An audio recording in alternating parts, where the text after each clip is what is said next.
All right. Hey, what's going on, everybody? And it's time for a very special episode of the Thursday afternoon, just before Friday, Monday morning podcast. I have a very special guest who's out here on the West Coast. Yeah. A man who likes his Italian food. He likes his cigars Cuban. Yes. He likes his second wife Asian. And he likes his leather white. Likes a four-door sedan and a pair of fucking brand new right out of the box Jordan 1. Please welcome the one and only Mr. Paul Virzi. It's so good to be with you, buddy. And I got to tell you something. Right when you walked out, first thing, of course, I noticed is the beard, because this is the thickest I've ever seen you had it. Yeah. Dude, you're looking younger. Skin is like kind of... Hollywood, baby. Yeah, dude. Botox. How brutal would it be if I saw you and you're like, your lips were all... And I had couldn't smile. Oh God! Oh, I just came out like, is this coming out like this? Oh my! What's going on? Hey, I heard the movie's doing really well. Let's get in good reviews. Oh my God! No, dude, I'm so excited right now. Oh my God, I'm so sad. Oh, I'm kind of melancholy. Your face just never changes. In case you didn't get what the bit was. I got to tell you something. For the first time ever, I knew what you were saying. Because you know me, Bill. I'm not one of these East Coast guys that trash LA. A lot of guys, fuck it out there. I actually enjoy my California time. You came around to it. Let's not be crazy, but I never Paul. hated it. Paul, don't start off with a lie. I never hated it. Don't start off with a fucking lie. You went in on this town, like all you guys do. No, all I didn't. You guys do. I all didn't. you guys do. I said I loved it. It's a little rundown looking. Look, it's a bunch of hipsters. Yeah. It's a bunch of this. Yeah, it's a bunch burritos. I know. The fucking pizza steaks. I didn't see an albatross. I haven't had a good... the pigeons. There's no pigeons. I haven't had here. a great slice out here yet. I haven't had a great slice of pizza yet, but I've had great meals. I haven't had good Mexican in New York. You're in a different place, Paul. You go 3,000 miles away. The reason you do it is to experience something different. Right. Not to get boar's head sandwiches or whatever the fuck you were talking about. Oh, boar's head meat, yeah. Boar's head meat. This East Coast guy was excited. He had boar's head right there. And you're like, Bill, I can get boar's head right down around the street. Yeah. But I'm trying to give your town a compliment. I will say, I like it out here. The Great Wall of China, bad slice of pizza. Did not have a good slice of pizza. Ruined my whole trip. That's how New Yorkers travel. We went to the Louvre. I swear to God, it was unbelievable. Worst Italian I ever had in Paris. Fucking horrible. Did you try beef bourguignon? What's that? It's what they do. Dude, I went to the Eiffel Tower. The gyros downstairs, fucking horrific. But I actually, I enjoy my time here. And for the first time ever, I saw what you were talking about with the driving. Because this is. Oh, yeah. I got to do a bit on this because I've never talked to anybody on the phone when they're in LA, and this is what you hear. Yeah, dude, so my daughter's birthday party. Would you fucking go? Yeah. Dude, we were at the christening. The priest was crying. I'll fucking kill you. Yeah. And you go. The driver's here. I saw a guy in the Tesla. Get over. That's another one. Yeah. Dude, how's the special doing? This fucking asshole. Dude, this is what they do out here. I don't know if you can see this. All right, I'll do it this way. Say, here's the car, right? Here's a lane, and here's a lane. When they go to get into this lane and it's stop and go traffic, or there's nobody there, they wait to the last second to get in. So they get in, and this part of their car right here is still in your lane, and you can't do this because the cunts out here don't know this move. You know that move, on the East Coast, you know somebody's going to do it, so you anticipate their move. You see it, yeah. You do that. They don't. This fucking guy's, I guess, and you beep at him, and then when you drive by them, they're looking at you like, what the fuck? Because they're so fucking stupid or self-involved. They're like, well, I'm in the lane. Yeah. It's all about me. It's like, the back third of your car isn't. No. Oh, don't get me going on. No, I saw a guy in a Tesla. It was almost impressive how he wasn't looking. I saw a guy in a Tesla X or whatever, or Y, the big one, and he was, dude, it was so blatantly not looking at the road. Dude, I was just like, Jesus. No, they have, the Tesla has like a fucking supersized iPad. Yeah. I don't know how you look at anything other than that. It's like they're fucking screening movies. But if I had $1 for every time I was on the phone with Bill, and you've never not done it. Oh, Paul, the driver's out. I can't. No, because on the surface streets, which is just not highways, they drive like fucking, like they took a pot cookie. But when they get on the highway, dude, they drive like fucking maniacs. It's the commuters. Yeah. Every day they moved outside of LA so they could get a decent house, a pool and all of that. And then they got to do that grind every day. And every time there's just a little bit of daylight, they lose their mind. They just put the fucking throttle to the floor. Like they'll pass you doing like 90. It's fucking insane. Yeah, no, I saw it out here, and I actually said to myself, I kind of understand what he's talking about. Hey, Paul, what's up with these L.A. drivers? Is this shit crazy? Am I crazy? Oh, sorry, I got the phone on. I never have the phone on. That's because I was waiting for a text from you, and you're important, Paul. It means a lot. You're an important person. So, Paul. Yeah. What brings you out to the West Coast? You got a project or two you'd like to promote? I've been hearing things. I've been hearing things in the industry. Yeah, man. Let me make sure I promote this perfectly. It's pretty. It's pretty cool, man. We've come full circle. No, yeah, man. Special Nocturnal Admissions on Netflix is doing great, man. It's killing. It's doing. Yeah, I don't even. It's amazing. It's people are loving it. It's great, and you got the whole new hour, and you're crushing with that. You're out here. There's a new comedy club in Silver Lake. I didn't even know about that. Yeah, I'm gonna do an 80-seater Thursday night at 8:00 and run a new hour that I got going. Is it called The Hipster? No, it's actually the same guys that the same guys that do the New York Comedy Club opened a replica, smaller version of the same exact style room called California Comedy Club. Are they bringing in Silver Lake? Are they bringing the George Foreman grill to heat up your wings as you pay at the register? That was the old one. Dude, no. The old New York Comedy Club, not this one. No, not this. This they is the bought good it. One. Oh, they bought it. No, they saw what was going on, and they were like, "Dude, this got to go." Dude, I literally watched a woman handling money and then reached over and either picked up the Foreman grill lid for a quesadilla. And people still ordered food. She was handling money.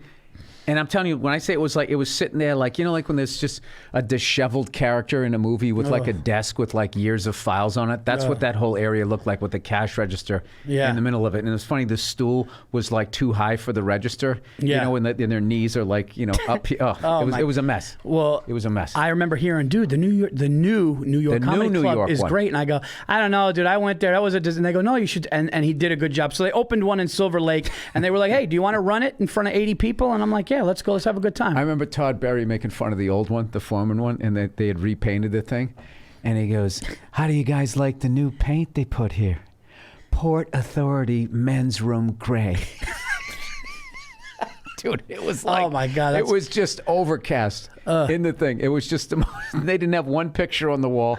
That was the old one, Paul. Yeah. And this is a new one, and this is Hollywood Glitz. Silver Lake used to be a place for younger people, and then those younger people got a little older. They got married, so now it's like, you know, like cooler parents, I guess, you know, in that area. It's a nice area. It's an upscale area. I remember I had a buddy there, and there's a place that has good wings called the Rustic Inn, if I remember correctly. Yeah. Is it called the Rustic Inn? I believe it's called Ye Rustic. Ye Rustic. Okay. Ye Rustic. Sorry, Inn. I used to call it Ye Rustic. Let's go to Ye Rustic. No, it's Ye. Oh, congratulations to you too. Live at Red Rocks, crushing, funny. Is that right? You know. It's amazing. I used to open for you, and now we both have special. What'd you do if I just fucking bubbled this whole? If I just fucking cried for 5-10 minutes, and then you laugh my ass off. Like if it started out as an emotional thing, but then I just lost it, I couldn't go on. I would hang in there for 30 seconds trying to be a good friend, and then after a while, looking over at Aaron, like, is this? No, I would just think all the people watching and what they were saying in the comments, and I would just start bursting out laughing. Look how uncomfortable Bill looks, and then that would be it. Dude, have I ever looked whiter? I mean, look at on that fucking thing, man. I just been in an edit room for we're almost done, Paul. How's it looking? It's looking great. Nice. It's looking great. Yeah. So nice. we got a screening coming up. We're getting towards the end here, and then we lock the picture, and then they color it, and then they put the sound in, the music, and all of that shit, and then it's football season, Paul. Oh, football season's and I'm coming. putting on 40 pounds, gambling and eating fucking wings. Oh, dude, I cannot wait. I cannot wait. I heard your boy Jimmy G's coming to the Giants to put a little pressure on Jones.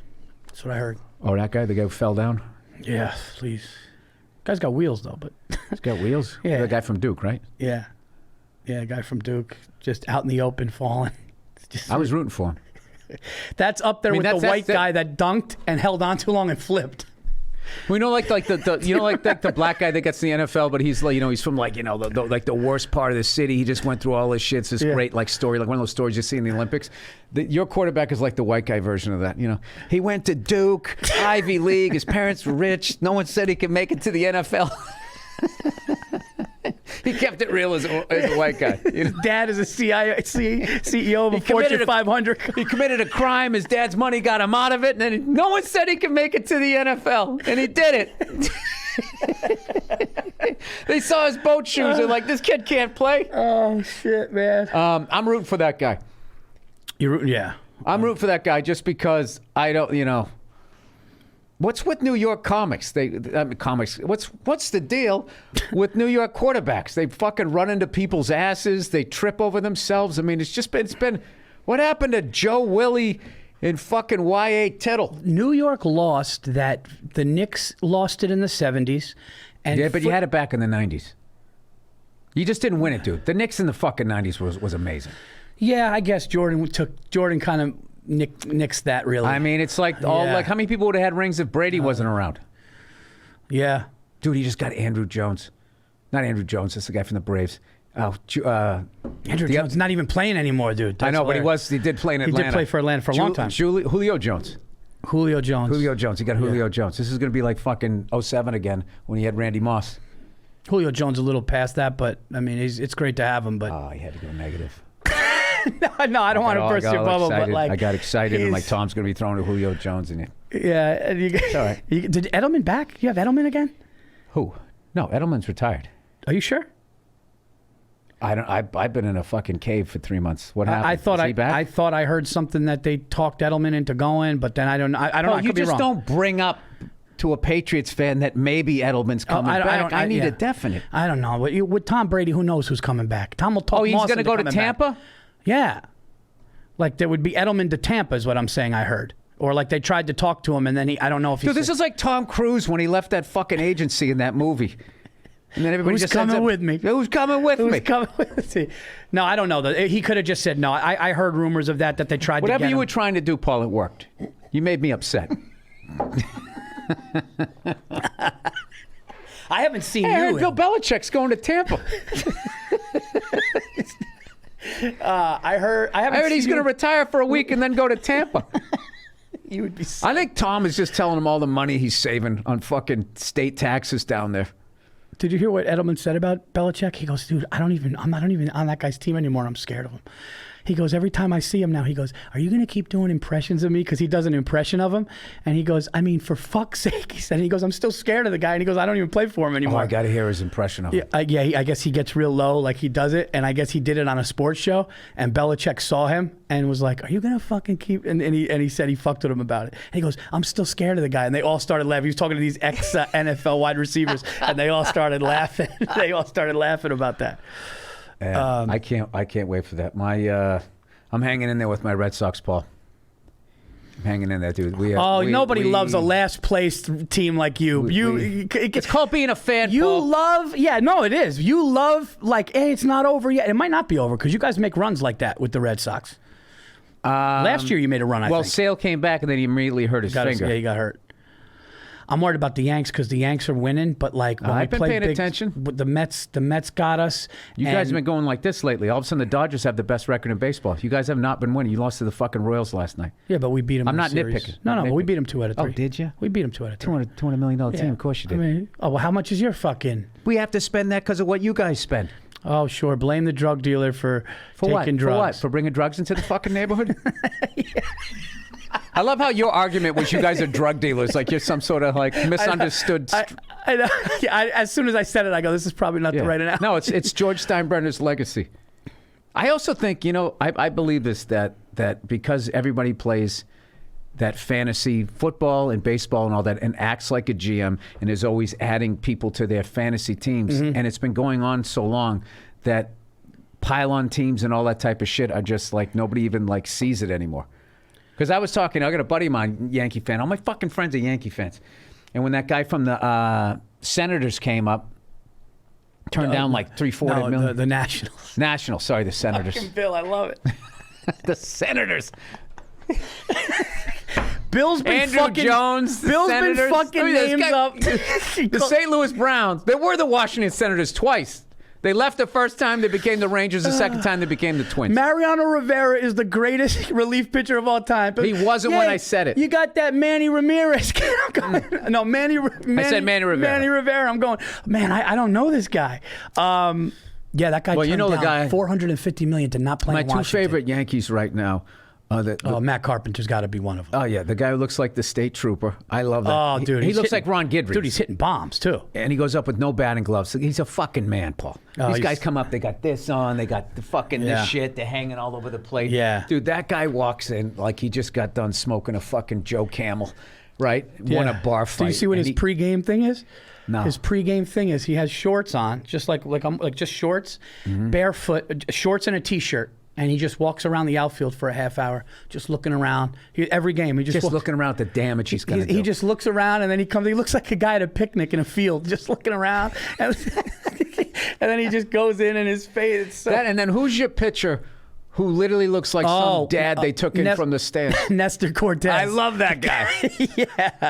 Yeah. We went old school on a couple of guys. I love, dude. My whole life, I've loved pitchers that just look like, the fucking dad across the street or something. Yeah, you love that guy. Gaylord Perry, CC Sabathia. I always love that guy. You love a kid in a mustache. Yeah, but also a guy that looks like he just fucking throws gas and then goes out and eats like a fucking couple of burgers. I'm not pitching for a couple of days. Let's go to Hooters. Dude, Wells, you guys have had some great we had some sloppy guys. I love a sloppy pitcher because back in the day they had all kinds of condiments and shit all over them, and they'd be doing this and doing that and fucking working the ball. You guys had a couple of enough sloppy that one ones. kid on the Mets, dude. Oh my God, the kid on the Mets looks like they took him from the bleachers and he won a contest to be in the game. Oh, I got to see him. Oh my Bill, I mean it's hard to be like, is this serious? Dude, one of my favorite moments in the last 20 years of baseball is Bartolo Colon hitting that home run in San Diego, and then I loved how everybody went into the clubhouse because that's the thing when you hit your first home run and it was fucking 25 years into his career. And they ignore you? Yeah. Yeah. And he just kind of came out and then he just literally sat down by himself just laughing, and then they all came running out, and it's just I love shit like that. I was at the stadium, I took Lucas, and I saw a home run, and it solidified what we said, where if you can hit the game-winning shot in Game 7, catch a touchdown in the Super Bowl, walk off, there's nothing better than that time alone around the bases. Would just be, oh God, dude. That's got to be, because even a soccer goal. I want to ask a Major League Baseball player, what's it like when you're trying to stretch a single into a double and you're halfway there and you know you're going to get thrown out? Just that. Probably fuck. Coming in there, and then they all try to do like everybody's hip to this slide where you come in and you go like that. Everybody, everybody knows you're going to do it. Oh, there's another thing. And then now they're wearing a fucking mitten. Yeah. Yeah. It's what more are they going to do? But the offense and the pitching in baseball right now. Out there in a hazmat suit. Yeah. A snowsuit. You know those sumo wrestler fat things? You come up there. No, you go up in the MotoGP riding suit, and if the ball comes near you, it senses it, and the airbag goes off. No, there's I forgot what I was going to say. Oh, the pitching is so good in baseball now, in the ERAs. They're actually talking about lowering the mound even more. And I was joking on my podcast, the last episode, that it's like an A-cup titty at this point. Why do they keep changing things? Because offense sells the game, and when you game, you need your game. It's got to be a river, Paul. You know what somebody said? Some guy goes, stagnant water. People start getting sick. Some guy in Major League, of the game. He goes like this. He goes, yeah, they say our game's too slow. Our game's getting boring. Fuck you then. Don't watch our game. Our game's great. Leave the fucking game alone. Well, I'm getting older. 3 hours is great. That would be if people could just be happy with what they have, right? And people aren't. People always want more because they're not happy. Yeah. And if they would just do mushrooms like me. No, I'm kidding. Mushrooms did help. I said helped a lot. Yeah, no, I'm not. I got rid of a lot of pain. You guys just started bawling. Imagine we just both were crying. I'm sorry you went through that. Yeah. No, I said to somebody, there's certain guys that are built for it. You know what I'm built for, Bill? I'm built for first class because that's all I do now. You're going to love that. And I don't know if I can afford it. But you know what? I'm not going back. That's so funny. I'm not going back. I remember that point in my career. I'm not going back. When I moved out here and I just said, fuck this. I'll do business. I'll do business as the lowest. I was like, fuck that. I'm flying the front of the plane. I remember my first visa bill. And I was like, hey, maybe I'll fly coach to this side of the Mississippi. All right. I tried to go first too soon. Too soon, and my fucking visa bill went from here to there, and I was just like, all right, I can't fucking do this. I'm probably there right now. Then I'm probably in first a little too soon, so I did tell the people. Everybody knows you do the end zone dance on the 20-yard line. I said, there's no doubt to me that you're going to start flying first before you should, but that's what you got your wife for. Yeah. She'll come in. She'll like, hey, Paul, listen, we love what you're doing on the team. Yeah. Just make sure the ball's across the goal line. I know. Before you hold it out. Yeah. I'm like, Stace, it's 3rd and 1. Yeah, I'm going over the top. No, my team called me, like the people that booked me, and she goes, Paul, I can get you in first class, but it'll be another $1,000 if you want to do it. And I just bought in 2 pairs of sneakers at the mall for $600. And I just go, Stacy will kill me. Let's just do business. That was smart. Yeah. Especially if you're trying to fly first class prematurely and you say words like boughten. Bought. Yeah, you just bought. You said I just bought. I just bought. You said I just bought in 2 pairs of sneakers. Yeah. We're gonna have to listen back, but maybe I thought you were talking about botany or something. No, but there's a lot of times I can afford the first class, but when it goes up to the ones where they got the beds and shit, they're like, it's gonna be another $1,000. Yeah, it's you just liked tough. that shit, right? You liked it that. Well, I loved it that. I liked it that. Yeah. Fuck you. There was a guy one time, me and Nia. We saw him. I'm not gonna say we saw him, but he said you liked it that shit. And then we thought that was so fucking funny, and we just kept saying it. I've told this story before, and then we said it became liked it. I liked it at that movie. We started adding shit to it, and I was in a meeting with this agent who wanted to sign me. And he goes, tell me some of the movies you like. And I told him a movie. He goes, you like that? I said, yeah, I liked it. I liked it. I tried to catch it. I just saw his face like, oh, this guy's dumb. When you see somebody's facial expression change, it's right here. Yeah. It's you know that thing under the NBA? You know the NBA with that little 3-second thing you can't stand it? It's right here. It's the weird. The eyebrows are very moved, but this shit furrows up. And it's one of those things you can't make the face unless you hear somebody say something surprisingly stupid. And what's devastating to you is you see the respect leave them from you. You just see Absolutely. in their He had face no pity for me. He was like, this guy's dumb. A couple wrap it up questions. All right. Then later in the conversation, you try to say a big word. You try to get him back. I don't chase it, Paul. I go back to the room. Hey, Bill, Paul stays there chasing it. I chase it. I try to say a go big to word. the ATM. Getting a thesaurus. I just lost this out. I lost all day Sunday. I got to get the Monday night game back. I got to get it on Monday Night Football. I don't have it in me. I just pack it in. I just go, this guy's going to get me a bunch of work I don't want to do anyway. That is so you and me the difference, where Bill will just put you. You're the type of guy, you put your head down, you live to fight another day, you go, I fucked up. Me, I do. No. Give me, hold on, I'll get you back. I'll win you back. Yeah, I'll win you back. If someone thinks I'm stupid, I'm like, all right, cool. You're one less person I have to talk to. I want to laugh, dude. One time, my buddy, he's an English major. He's from out here, Sean Quinn, right? I haven't seen Sean in a while, but there's another guy goes off. I said something. There you go. He applauds. That's the Philly thing. Oh, good for you. You feel better? Good for you. Feel better? Fucking piece of shit. Lie had told me that one. Some guy went in front. Some guy went in front, dude. He put half his body out. He goes, good for you. Good, you feel me, you piece of shit. No, but it starts off nice. Oh, good for you. Good for you. You fucking piece of shit. It's great. So this is how asshole. This is how dumb I I said something so dumb because it's not that big of a war. We're driving through New Mexico across country with him, right? He was going to Pittsburgh. He was dropping me off, whatever. And he goes, yeah, dude, look at this. It's like this whole area over here is like dilapidated. And I go, do you have to use a big word like that, which is not even that big of a word? I just go, and he goes, what? I go, did you have to say like dilapidated to let me know that like you're an English major? And he just breaks down how it's not a big word at all. And then I heard other people say it, and I was just like, oh God, But dilapidated is only, and I don't know if I'm saying that right, but that's dilapidated. Dilapidated, yeah. Keep saying it, Paul, and I swear to God, I'll lose confidence in it. Dilapidated. Say it. Dilapidated. Dilapidated. Yeah, the way you're saying it's making me not know. I get less sure of it every time I say it. But you try to blow through the word. Dilapidated neighborhood. But that's only you know who does that, Bill? You ever hear a host not know the person's name? Start clapping right now. Coming to the stage. Tony DeSanta. I've done that. Yeah. Keep it going for Paulie!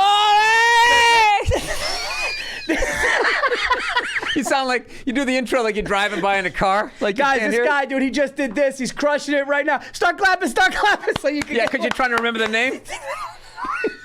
Adding credits. Tony DeSanta. Tony DeSanta. No, I've done that. Have you done it? Yeah. Dude, I had like a so complex where I was so afraid I was gonna forget the next person's because I would look at you. I was so nervous when I first started doing comedy. As long as I've known you, I would look at you and I would completely go blank on your name. So when I would literally write, if I started with you, if I was hosting, I would write Paul Virzi in my hand. Oh, because you thought you were gonna fuck it up? I'd be like, thanks a lot. That's why I couldn't do it with the hand. I'd be like, thanks a lot. That's my time. You guys were great. And then as they were clapping, I'd go, all right, coming to the stage, a guy I've known for 15 years. You get nervous thinking yeah. No, I never like. I could host now, but I wasn't good at hosting then because I just had so much anxiety. And the thing about hosting is you have to go up and get them, and then you bring the next person up, you go up, and then you got to go back up again and get them again. Yeah, be like a tour guide. You guys thought it was going to be great. Yeah, it's weird. And then if you kind of lose them on one of those going, they lose faith in you, and it's like anything else didn't matter. And it's like you had a bad game, and you got to go back up again. That's how I felt. Yeah. If I would ever host, like years ago, one time, they were like, hey, why don't you host a stand? And I was hosting these, and then you feel like you go up and they hate you every time. Yeah, I'm not into. I like hosting now because I like, seeing the younger comics and all that type. I just did Montreal and I tried to pop in on a show, right? And I saw a couple of the younger comics coming up. I really like doing that, and on those things, I like hosting shit like that. But I'm not into, I also want to get the fuck out of there. I just want to go up. Do what I'm doing. That's another thing too. You get going and you're like, fuck. All right, this other guy's gonna talk for a minute, Yeah. I'm sorry. Anyway, before we get too far in the podcast, how many minutes in are we? 26. Look at that, huh? Can a man feel a half hour? Can a fucking man feel a half hour? Okay, here we go. Roman, everybody.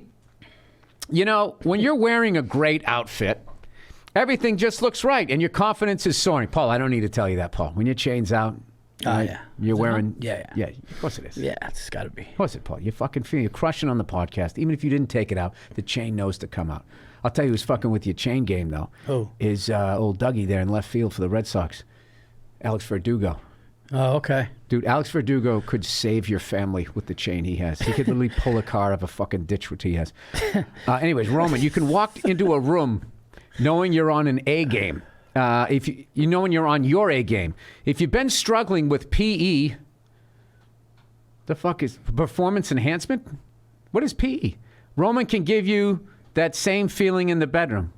No, erectile dysfunction? Yeah, that's ED. What is PE? Physical? I don't know. Erection? Hey, there's some other shit out there we don't know. Penis?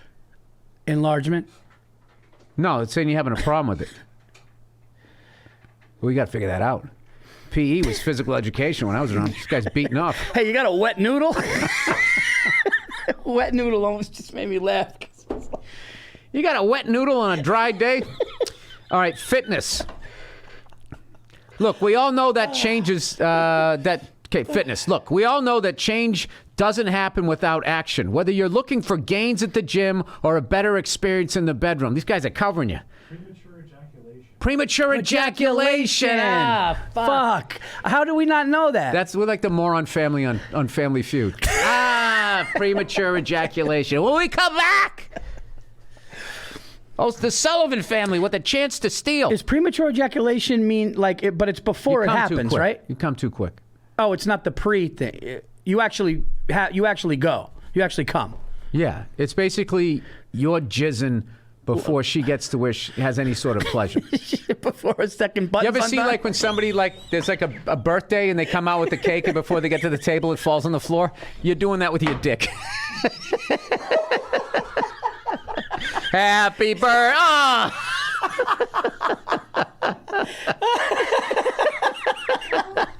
All right, whether you're looking for gains at the gym or a better experience in the bedroom, you got a party hat on, your fucking dick's just dripping. Everyone's disappointed because they can't sing. Why are they all there watching? Who knows? Or gains in the bedroom, there's never any shame in showing up for yourself and your health. So if you're dealing with PE, don't ignore the issue. Instead, face it head on with Roman. All right, guys, man to man, I care about each one of you. And I do, to a certain extent. I'm not going to loan you money, but I don't want you coming in dropping your cake in front of your girl there. I want you to feel confident and to prioritize your health and your relationships. If you're ready to do that for yourself, start with Roman. Entertainment, Paul. This is the entertainment section. Paul. We like to have a lot of fun around here on my channel, podcast/show. So I know that if you guys are anything like me, you probably dread wasting time in boring waiting rooms, then having to spend money, especially if I'm there with a bunch of ejaculating, premature ejaculation. Even when you jerk off, your hand barely gets on it. What the fuck? That'd also be weird if all of your friends had it. Hey, what are you doing here? Oh, you had it too? Are you Bill's friend? Fuck. No, I'm just dropping somebody off. Well, I am too. This is why they do this. You can. It's anonymous. You dread wasting time in boring waiting rooms, then having to spend his pictures of fucking dripping dicks on the wall. You don't want to be sitting there for that long. Then having to spend money on a copay. Then insurance is a hassle. You know how it goes. For my guys out there dealing with PE. Premature ejaculation. I have to tell you about Roman. Roman swipes are clinically proven to clean up the floor after you jizz on it in front of your girl. Roman swipes are clinically proven to help you last longer in bed. No prescription needed. PE. Treatments are safe, effective, and used by millions of men. Free 2-day shift. You know what's funny? As I bet in the beginning, it's sort of like numb. You're like, I can't feel it. Oh, there it is. Comes the train. Free 2-day shipping. Go to getroman.com/Burr today. Oh, fuck, dude. I wonder if you get used to those things, and then the first time you go to jerk off without numbing your dick. Dude, I just started crying thinking about if all of your friends had it. So you're like, hey, man, how's everything going? It happened again. Dude, my wife is too hot. Hey, honey, how about you fucking put on a few pounds and be a little cunty around here? Maybe I can make it through the first 2 minutes. All right, look who it is. It's old Zip. Talk about a person or people you rely on to help you out with certain things. You know, when I'm feeling down and I don't know who to turn to, I call Paul Virzi. You know, I start bitching about whatever I'm bitching about, and he's right there with me. Example, a family member, a friend, your partner, your co-host, personal assistant. Hey, I'm not trying to insult you. Your babysitter? No. Nanny? No. All right. It's like if you own an arrowing... A what? It's like if you own a growing business. The G thing got... The bottom part got cut off. I thought it said an arrowing, like your archery. It's like if you own a growing business and need to hire. ZipRecruiter makes hiring so much easier because they do the work for you. And right now, you can try it for free at ZipRecruiter.com/Burr. ZipRecruiter uses its powerful technology to find and match the right candidates up with your job. You can easily review these recommended candidates and invite them your top choices, Paul, like a draft pick. Additionally, Recruiter has, that's the devil version of it. It was backwards. Okay. Has a complete, you don't know what the bit is, has a complete suite of tools. You just go, okay. That makes it easy to filter, review, and rate your candidates. 4 out of 5 employers who post on ZipRecruiter get a quality candidate within the first 2 days. No wonder Zip is the #1 rated hiring site based on G2 satisfaction ratings. And we all know about those things as of January 1st, 2022. In fact, the hardest thing you have to do to remember our special ZipRecruiter.com/Burr. That's where you go to try it. All right? ZipRecruiter for free. Once again, that's Recruiter.com/Burr. ZipRecruiter. Spell out Burr. B-U-R-R. The smartest way to hire. Was that like if the record goes backwards, the double thing, or no? Yeah. Yes. See? I didn't even need to you know play the it forward. ZipRecruiter. All I know about that is I remember in the early 80s, friends would say they would get rock albums, and if they went backwards, it would be a message from Satan. But but that's not. It was really from the record company, and they were trying to get more stuff. And then they're like, dude, if you know, seriously, man, it's talking to you. It's like Judas Priest went to court for that.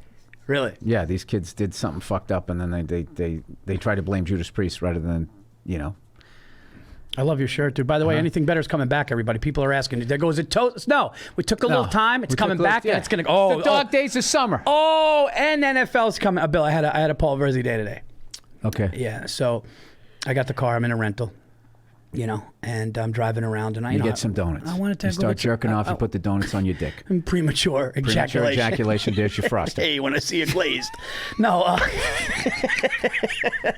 Hey, give me a jelly. I can't handle it. Okay. There's so many problems with dicks. P-E-E-D. It's just going to keep going. I remember one time I said something to my dad or somebody. I think it was my dad or uncle, and I go, never, nothing wrong.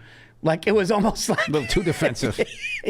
What are you, fucking nuts? I can't get a hard on. No, you want to see it right now? I'll take it out. My dick stays hard. Imagine... My dick's always ready to go. No, so I get in the car. Imagine if you had P-E-N-E-D. No, I don't think you could. Well, you finally get it out. out. Get a hard on. It'd be weird but you finally did. You it'd be finally weird if got you it out. came when it was soft. No, right is it? It finally comes... And the jizz is just like, it was getting too crowded in there. I mean, what were we supposed to do? It's so premature that it doesn't even...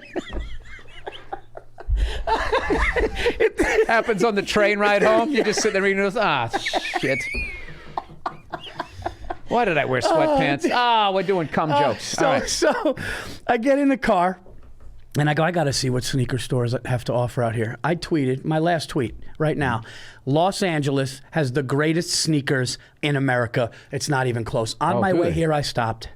I told Stace I had to. On my way here, I stopped. I got Jordan 3s, Air Force 1s. Jordan 3 cements? No, a new one that just dropped Saturday. It's a different color. But with the 3s, the cements, right? Yeah, like the ones with not the 4 cements, the 3 cements. You know them, the ones that I love, the original the 3s. Ones. Yeah, the 3s. The I got a new one that came out on Saturday. Oh, you did? Yeah, I bought those. Then I walked into a place. I go, you don't have these. What is it? Was it 4th of July themed? Oh, now we're into August. No, it was actually the theme that I got was fall. I was going to say, it's fall. I knew it. Yeah. I was actually going to joke and say they had someone said cleavage, foliage. No, it really, wow, really? Because it's orange and brown with this black thing. It's incredible. I got that, and then I got... Wait, it's a whole sneaker like that, or is it just accents? No, it's like accents all over. You got to do it's that. Nice. It's you don't nice. want to overpower. It's too much. It's a different type of look, but it's sick. It's like blue cheese. If you have too much, it's, Yeah, and then I got Air Force 1s, and then I almost bought... Those are the Uptowns, right? Yes. Yeah, but I got a different kind. That's like a black guy's if it's raining out sneaker. He just puts on his Uptowns because they're not that. Yeah, but now there's this hipster thing going on where he keeps the other ones. There's this thing where white girls are wearing, the new thing is dirty Air Force 1s, and I can't handle that. That's a white thing. It's a trendy, like a hipster thing is to wear beat up, like caked in dirt, fucking Air Force 1s, and like even these rich kids, it's brutal. Do you know what's funny about that when you become a slave to fashion is that you would actually just like go out and like deliberately try to get your sneakers cool. And then as a hipster, you have to act like, you know, they were just like that. There's nothing cool about not new to me. If nothing, I need it out the box, gleaming white. Nothing other than that. It's on your feet. All right, don't yell at me. It's on your fucking feet. What are these people doing? I'm just saying, you know. You know, it's like wear a crispy fucking thing.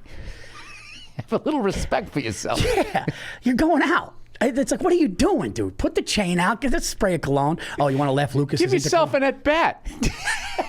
Dude, Lucas is into cologne. Stacy goes, yeah, he keeps going. He goes, Dad, I took it. Kid came in, he had his little chain out, and he sprayed it.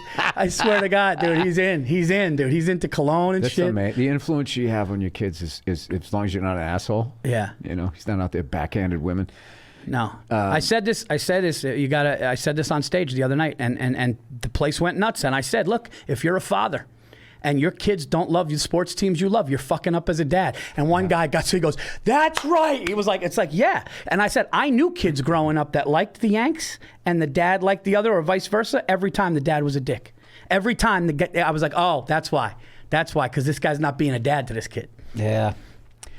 That's a hard one to listen to. To look at your dad in pain? But I live in L.A., so my kids, eventually, you know, they're going to go to school. The other kids are wearing the other gear. That's an exception. That's a tough. You know what I do? Is I just watch the Red Sox every night, and they always say, who are you rooting for? I'm like, the Red Sox. They'll be like, which one's the Red Sox? Because they have like 50 different uniforms now. It's going to be hard if the ones in the yellow and blue, the ones wearing the red, the ones wearing the white, the ones wearing the gray. Like every night it changes. You're courtside at the Lakers. LeBron gives your daughter a piggyback ride. It's going to be hard to sell her on the Celtics after that.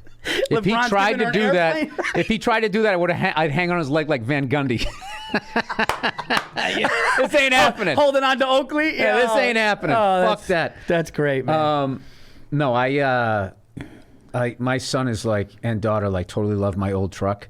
And, there was a period there when I was walking in the morning. I always get my son in the morning. I go in to get him, and I would open the door, and he would just look at me, and he'd have his head down like that, and he'd go, vroom, oh, that's fucking awesome. like that. And I'm like, hey, what's up, buddy? He'd be like, Daddy's truck. Oh, God. So what he does... And that thing must look like a monster truck to them. Oh, dude, that thing must be... My daughter said, she goes to me, I gave her a ride, and she goes, Dad, this is the biggest truck in the whole world. That's an 18-wheeler to them. It's a two-wheel drive. And I go, I think that truck's a little bigger. She's like, no, this is the biggest truck in the whole world. So my son comes over, and he sees me like, because it shifts on the column, so I got to watch him. Reach over, he wants to start shifting. I got to make sure I got the clutch in, right?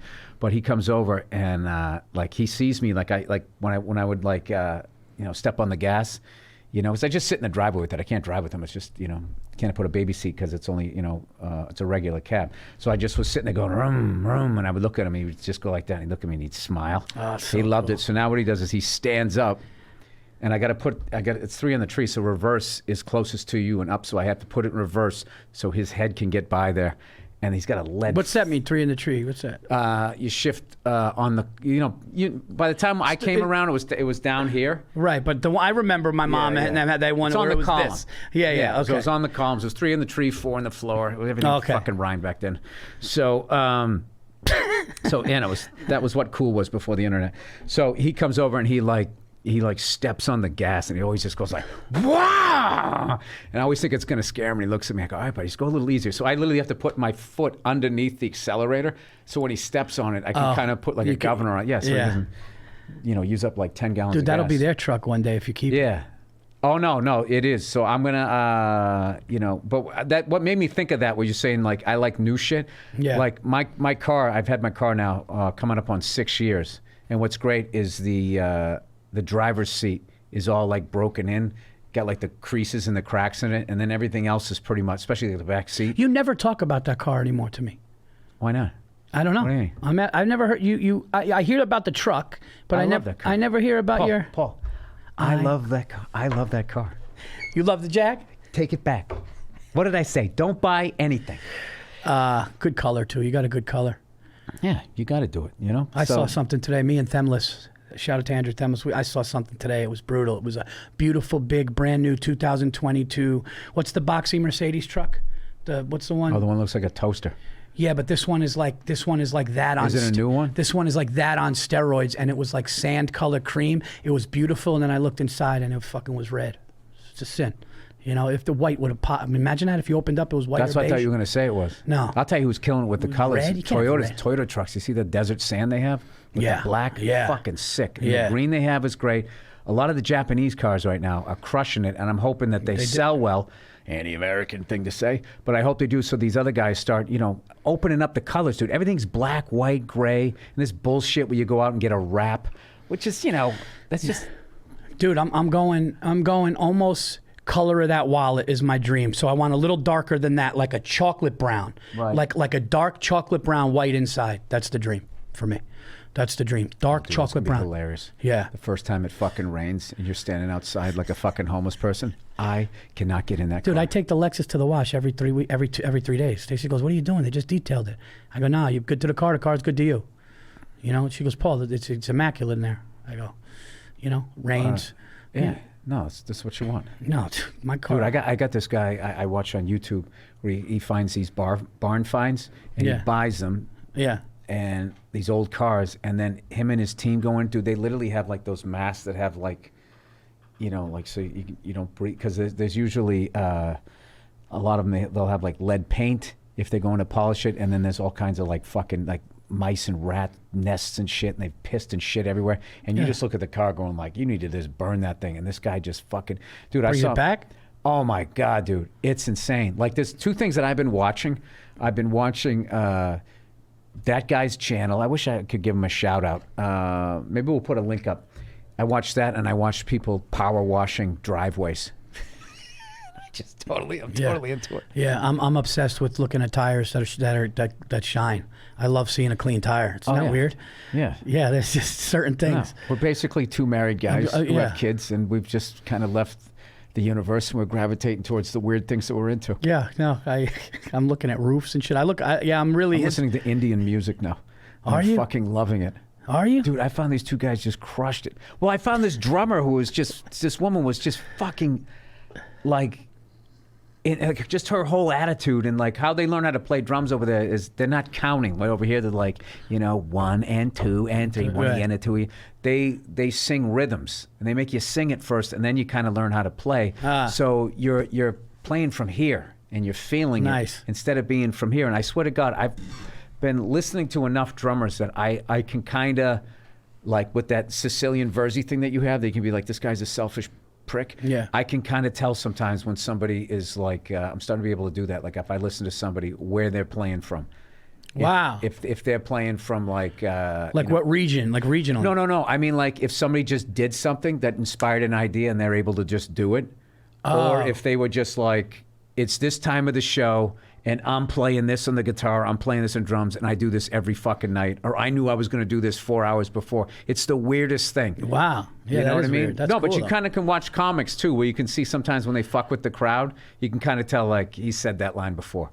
Right. He said that line before, as opposed to like that was right off the top right. of the Yes. head. Yep. Yeah. So I kind of got into that, and I was trying to look up this tabla drumming and just see where this woman's like mindset was coming when she was playing on the kit, because I just loved her playing, and ended up getting into like just these two guys, one guy with the tabla and one guy playing this giant flute. Dude, if I played this shit to you, man, if you ever have problems like you're stressed or whatever, you got to listen to this music, or you just want to chill, or you just want the fucking hair on your arms to stand up. Who are you talking to? You know I love to chill. Yeah, dude, this guy, I I'll stare at the trees and listen to it. That's what I was hoping we were going to go do. Go get a cup of coffee and go fucking smoke a cigar. But you got stuff to do, Paul. I get it. Paulie Hollywood's got a new... right. He's out here, right? I'm out here. You got here. your Jim Courier hat on? There's a reference. Yeah, you man. have Nocturnal Admissions. Nocturnal Admissions right now. It's on doing Netflix. Well on Netflix. It's doing great. Thank you. Also, can I plug some dates? No. I'm going to be, well, all the dates are on paulvirzi.com, but I'm doing one-offs. I'm doing some one-offs. I'm going to be at the Washington, D.C. Improv, October 19th. I'll be one at of the best clubs ever. in Then I'm doing country. the Philadelphia Punchline, the 20th, the next night. And guys, if you're in London. There's a Punchline in I'm Philly? performing in London for the first time ever. I'm going to be, I'm doing something called 21 Soho. It's a small room out there in London, October 7th. Hopefully I'm going to see my Giants beat the Packers a couple days later. But get tickets. It's a one-off. It's a small venue. It's going to sell out, so get tickets for that and everything else, paulvirzi.com. Check out the Virzi Effect, and Anything Better is coming back. I'm so psyched you're going to London. Yeah. I'm bringing my family. And you know what? We're flying, Bill. We're flying first. I'm going to lose so much money on this gig. Can you imagine walking to the back of the plane with your daughter? Can I give you some traveling in Europe advice? What? Never connect through Heathrow. Ever. Okay. Don't ever do that in your fucking life. Wait, but Heathrow's where I'm flying out of. Fly to Heathrow. The only reason you go to fucking Heathrow is because you're going to London. Don't ever fucking connect through that airport. Ever. Okay. Paul, I literally got off the fucking plane. Oh, he's into it. You're serious. I had to go get my fucking bag. I had to leave the innards of the airport, get my fucking stupid, back when I used to check a bag, I had to go get that fucking thing, stand in line, go back through security again. Where was your anger? Where was your anger at that point, dude? You must have, did you... Or did you accept it? I had to accept it. It was so bad. Yeah. And I was with my wife. I was just like, this is fucking bananas. And like at one point I was waiting for a bus, like outside. Jeez. Outside, like I was going to London, and this blue bus or something pulls up, and just all these miserable people are on it. And you're just sitting there hanging onto a strap, and then you fucking get to nothing, and you had to go to fucking security again. It's just one of those things where the airport was built so long ago, I think, and it's London, and just air travel has so advanced past it. It was like, it made LAX look like one of those little mom and pop airports. It was a fucking nightmare. But I'll tell you, if you go into London and you just fucking land there. We're going to land there. Oh my God, dude. It's direct. I'll tell you right now, speaking of Indian food is the shit there. Oh, Indian food's the shit everywhere. Underrated everywhere. No, but there, because they actually, well, they're the ones that oppressed them and came up with the caste system. And in destroying them, and fucking ruining so much of their culture and everything, they brought a lot of it back, including some people, and they cooked their asses off for those fucking oppressive bastards. Wow. Well, all right. I'm going to eat it. I love that. What's it called? What's it called? What's that dish I like? I like the spicy. Chicken tikka masala is the white guy order. No, I like the chicken vindaloo. Look at you. Chicken vindaloo. Yeah, it's kick your ass. In Though. Italian, you're going off the menu. Hey, can you be that guy? Yeah. Could you make me a little? I don't like the Italians that go too far though. Like they're like, yeah, dude, I don't get things from the menu. You know those guys? No, I want the. He knows. Well, here's the thing. Here's the thing. If you're that guy, just be that guy. Don't tell me you're that guy, because then I think that you're insecure. But if I see an Italian just come in and he just orders off the fucking menu, that's one of the great things you'll see in a restaurant. Yeah, but if he does one of these, hey, is the guy back there? Can he do that? Guy's cool. It's the guy who sits down, like you said, and like announces, like I don't do that. I do that guy. Yeah, that guy's like, it's like, all right, buddy, we know. That's one of those guys where it's the depth chart in his house goes him, his wife, his kid, or him, his kids, his wife. Like, you know, you get married and you have kids, you're at the third. You're holding a clipboard. Yeah, I like the older Italian guy who goes like this. Yeah, does he mind? Well, thank you. I love that guy. Yeah. That guy's my favorite. I want to see that guy in a non-Italian restaurant and just scare the shit out of some fucking Northern European looking guy like me. He's ordering off the menu. For a second. Hey, is he Italian? Oh, fuck. Hey, what's going on? This guy's gonna fucking destroy me. All right, we're out of time here, Paul. You're just fucking, you're crushing it. Thanks, man. And everybody's loving you, and you're staying down to earth. Well, you know, you're not buying too many things. You're flying first. You're treating yourself. It's all right. With the food and the travel, I want it nice. That's it. Are you going to come by my house at some point so I can show you the Converse that I got? I would love to. Yeah, you got to see those, Paul. It's yeah, man, dude. I'll be honest with you. Worked for you opened for you for a while, opened for other guys for a while, started headlining, but to have this Netflix do this, and it's amazing. And I appreciate all the reviews and everything. And I knew it was doing well when the bad reviews were like, I don't like the lights. He walks too much. I was like, all right, they like it. You know, those fucking finding something. But no, it's been amazing. So if you guys haven't seen it, man, spread the word. Nocturnal Admissions, I appreciate it. Thank you for having me, man. The one and only Paul Virzi. Enjoy the music. Picked out by the Trust Fund kid, Andrew Themelis. And then we'll have a bonus half hour of a Thursday afternoon just before Friday, Monday morning podcast. Thank you so much for listening. Thank you so much for watching. Hey, anybody in England, go see this dude. What's the date again? October 7th. You got to go see him. And then good luck to you, Giants. Oh, that's going to be great. You can see Aaron Rodgers. Giants and Packers in London. Who's playing? Lynn Dickey? Huh? Phil Simms? All right, man. All right, we'll see you. Thank you, guys.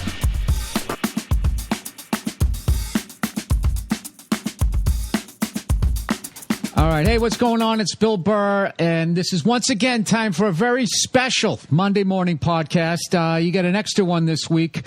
And as always, whenever I do that, you know it's not just going to be me running my mouth. I always have a great guest, and this time is no exception.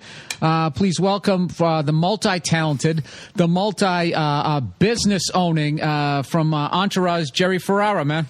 I don't think there's any way I could live up to that introduction what are you talking that you about, just dude? gave me. You're one of the guys that, like, when I found out you were co-owner of that Fat Sal's. Oh, yeah. Which is this great sandwich place out here. When I found out that you were one of the co-owners, I was telling my wife, I'm like, see, that's what most artists don't do. They have all their eggs in one basket. I love the fact that you're making money outside of this fucked up business. So I joke with my brother all the time. It's like, I hope one day when I'm in my 60s, you look back like, you know, acting was great. We did great, but you know what we really killed? It? Sandwiches.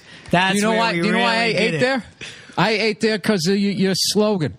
It says Sal's, and then underneath it says, we're making sandwiches over here. Oh, my God. The guys, when they hear this, the guys at Fat Sal's are going to die. They're proud of that slogan. No, I laughed. When me and my wife saw it, we laughed. We're like, we got to try that place. So, of course, I tried it out, and it's awesome, but I'm 46, so I can only eat there so often. But I close my eyes when I drive past sometimes. I only want to look at it because it's on the way to the gym. So it's like I drive home, I got to pass it every day. I'm like, you just worked out. Don't blow it. Yeah, it's on Fountain. On Fountain, then you got the big flat screen TVs. You always got the game on.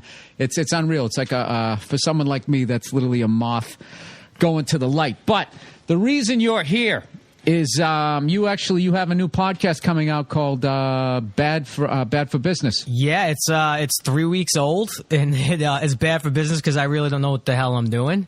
So, okay. I mean, I've been. I didn't know what the hell I was doing. I've been listening to you obviously for a while now, and I grew up listening to sports talk radio. I didn't have a TV in my room, so like radio was all I had. Stern, all those things. So I just have had an affinity for radio my whole life. Where did you grow up? Bensonhurst, Brooklyn. In Brooklyn. All right. Oh, God. What sport affiliations are you? All right. You want to know? Well, you know Knicks, obviously. The Knicks, I don't got a problem with that. We saw that. I don't have a problem with the Knicks. Go ahead. Yankees. You made the right choice. And what could you say now, though? You can't even really say anything anymore. What could you say? What do you mean by that, Jerry? Like, you're golden. You're good. Oh, I thought you were going to say that we're doing exactly what the fuck you guys were doing with buying up everybody. No, I don't think so.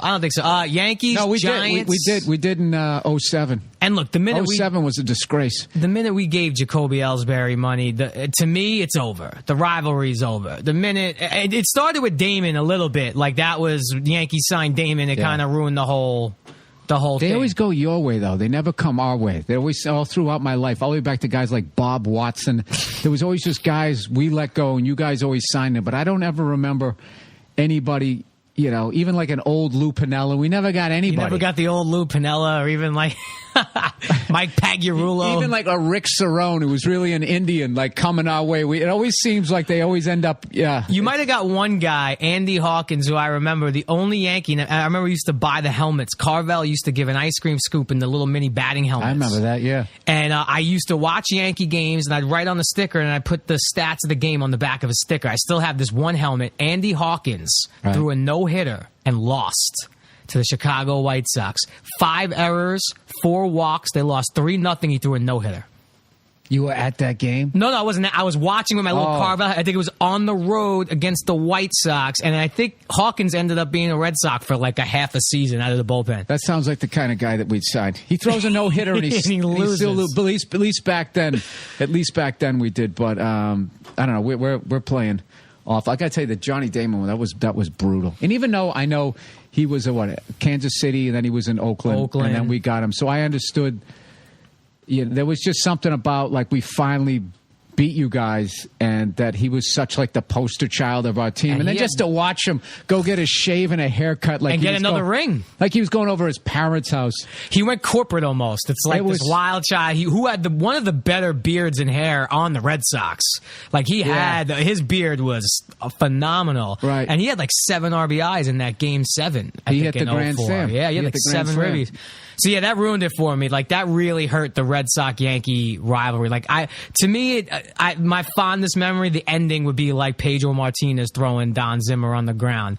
That was where it was at. For me, that was the height. That was the height. Now, did that piss you off when that happened, or did you understand? It made me so angry. And then let me ask you this, Jerry: what the fuck was he supposed to do? He's got this old guy running at him. All right, these are his options. He was in a no-win. Either he runs away from an old guy. Okay, that's 1. 2, he punches him in the face. Can't do that. Cannot do that. Or you gently take him by the side of his head. I feel bad now because he just passed away. I know. And you just sort of guide him to the ground. That's what he did. Pedro, he was in a no-win situation. There's no way on earth he comes out of that where it's like, Pedro, you did the right thing.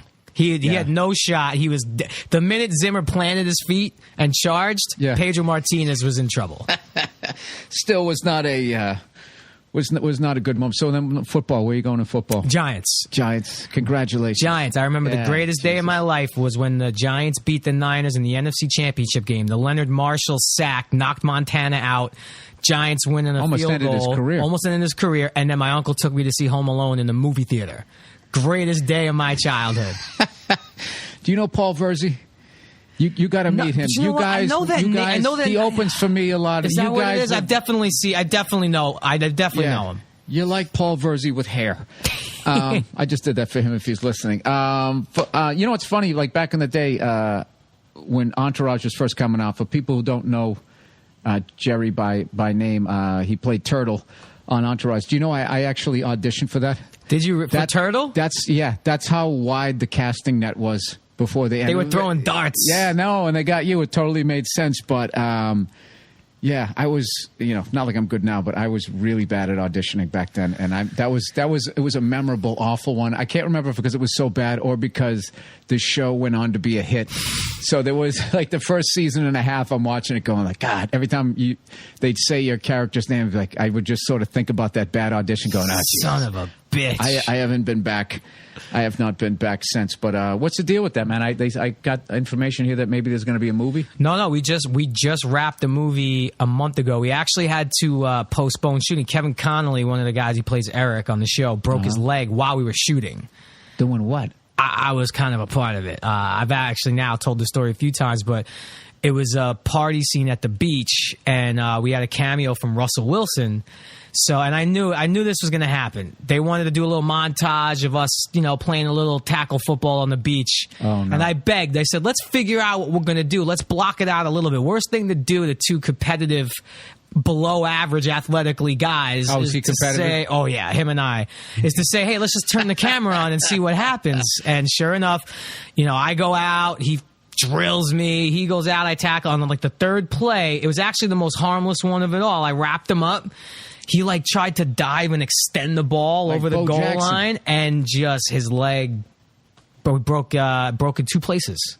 Did you hear? You heard it snap? I heard something weird. It wasn't like the Paul George awfulness. It was not that, thank God. But I heard a little something. Did he? He didn't know. He popped up and he thought he sprained his ankle. Russell Wilson came over and said, you better tie those laces tight. And he worked for 2 days not knowing. And finally he tapped out. He's like, guys, I gotta go to a doctor. And they X-rayed. You have a broken freaking leg. He's in surgery the next day. What did he? Which bone? Fibula.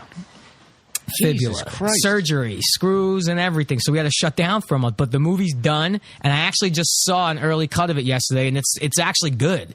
Oh, I'm really happy. I hate everything. How do you deal with that, man? Like I said, the little stuff that I've done, I immediately realized how little power you have if you're just a performer. I always hear a lot on set.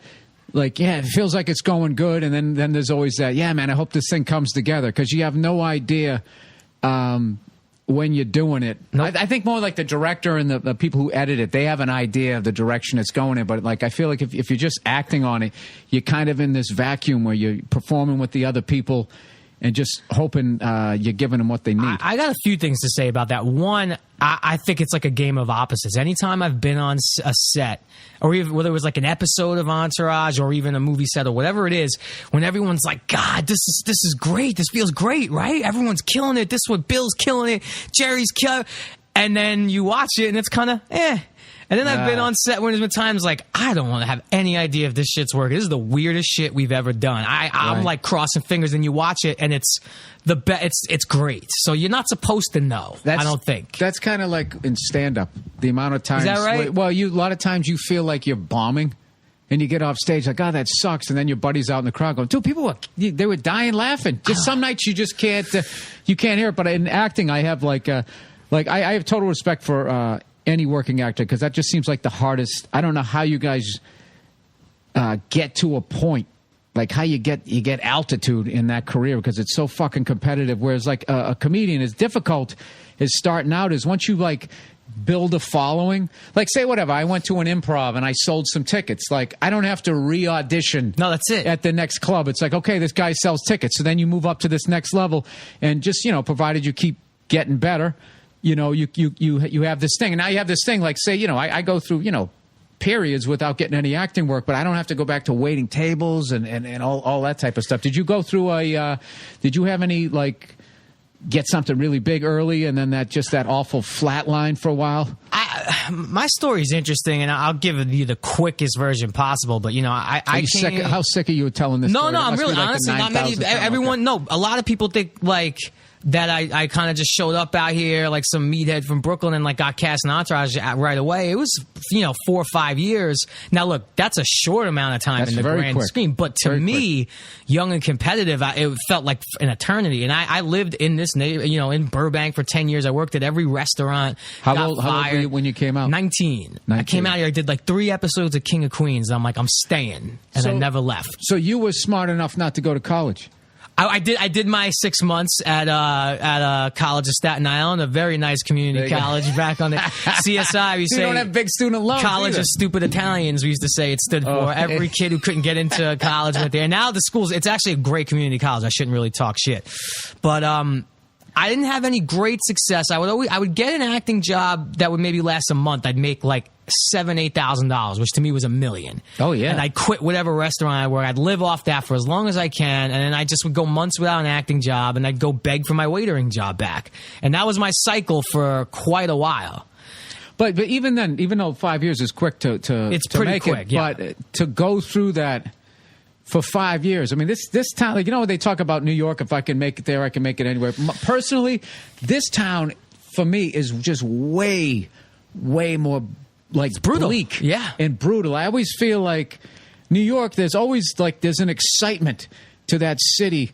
Where out here, I don't know if it's just the topography, but this is like desolate out here, and that sun beating down on you. There's no change of season. It just feels like Groundhog Day, just every day. Groundhog Day, fucking sunshine, phone's not ringing, and I can't get anywhere in my car. When it's great, it's the best town to ever live in. When it's bad, it's probably the worst town to ever live in. And I always tell people.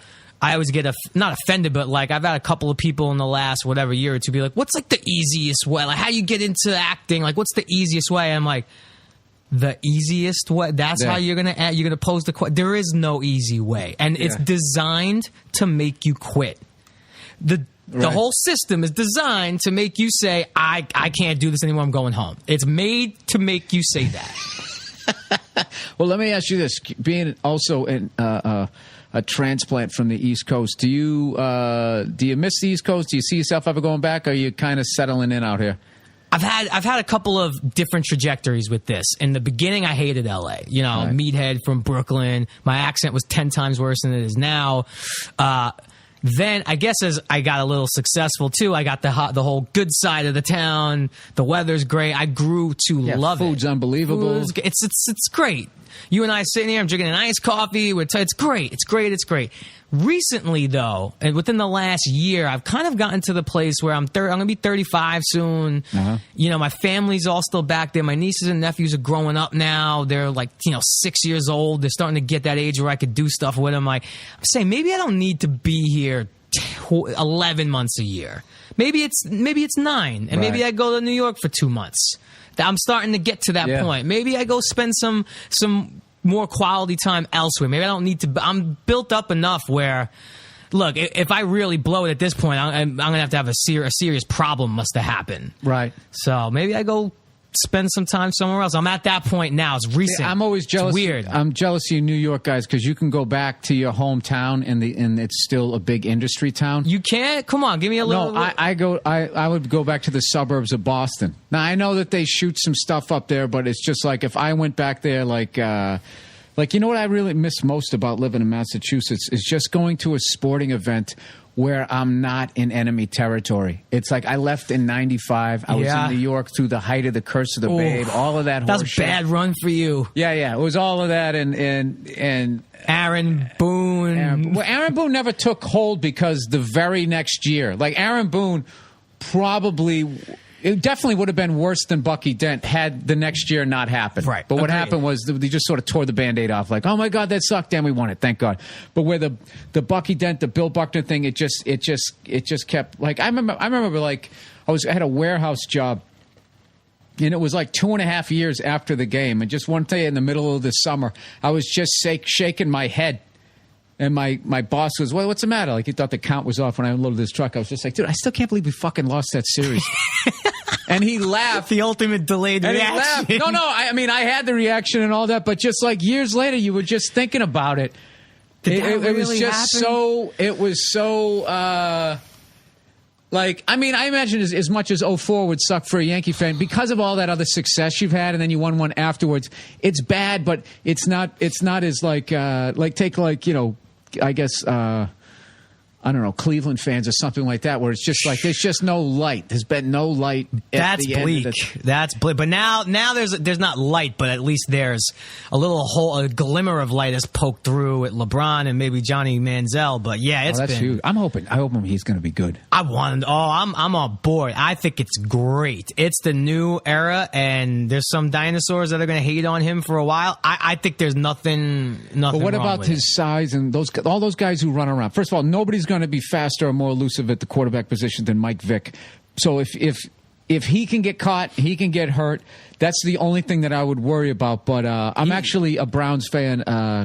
My parents and some other relatives have lived in Ohio and that so you legitimately root for the Browns. My girlfriend's from Ohio, and I just went there for the first time recently, and they are the most passionate fans. Obviously, Boston and New York too. No, I'm all Boston teams, but for the Browns, I couldn't believe. I like the Browns because my dad liked the Browns. He grew up in Ohio and in Michigan, so every year is going to be their year. So he went to like Old Municipal Stadium, saw Jim Brown play and that type of thing. God, so that's amazing. So he's got this weird. I have this weird thing with him. He was a Tigers and a Cleveland Browns fan, so I have like an affinity for both of them, and a little bit with the Red Wings if their fans weren't such dicks all the time, talking all this shit. Granted, they have all those cups, but so I'm actually I'm hoping that he's gonna do well. One of my prize followers on Twitter. I'm not good on Twitter, but Johnny Manziel follows me, and that was one of my prize followers. I'm most proud of that follow. We actually, me and my buddies, when we went to go see him last year at when they lost to Alabama. No, it was just a. I'm going to go to a Browns game. I think I'm going to try to go October 12th. I think they're playing the Steelers. I just want to go witness. I just want to go see what that's all about. Those fans, I just can't believe how hard they show up and root, and they haven't won more than 5 games in. They're maniacs out there. Like maniacs. That you would not want to walk out there with the other person's jerseys on. I'm going to go. Speaking of that, how do you feel about like attending sporting events out here in LA? I mean, I personally, I've not had the best experience.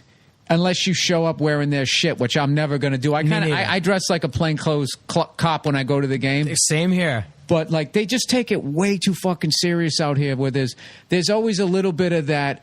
You might get stabbed. Like this. You talking about Dodger games particularly, or Chargers? Oh, and then shit I hear about. Like, dude, some guy got shot at a fucking 49ers Raiders preseason. I've never gone up to any NorCal sports. Like, I've never been to San Fran yet since I've lived here. Oh, okay.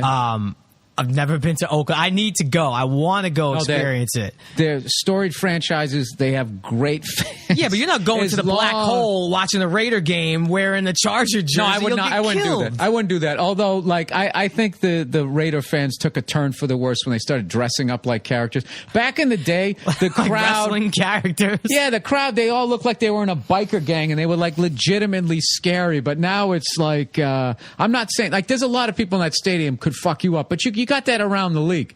But those stupid characters, man, with the spikes coming out, they look like they should be going to Comic-Con. They look like I don't know if you remember the movie Weird Science when like the motorcycle gang comes in at the end to crash the park. They look like those guys. They always struck me. I saw one shot of a guy who looked just like one of the Weird Science biker guys at the end.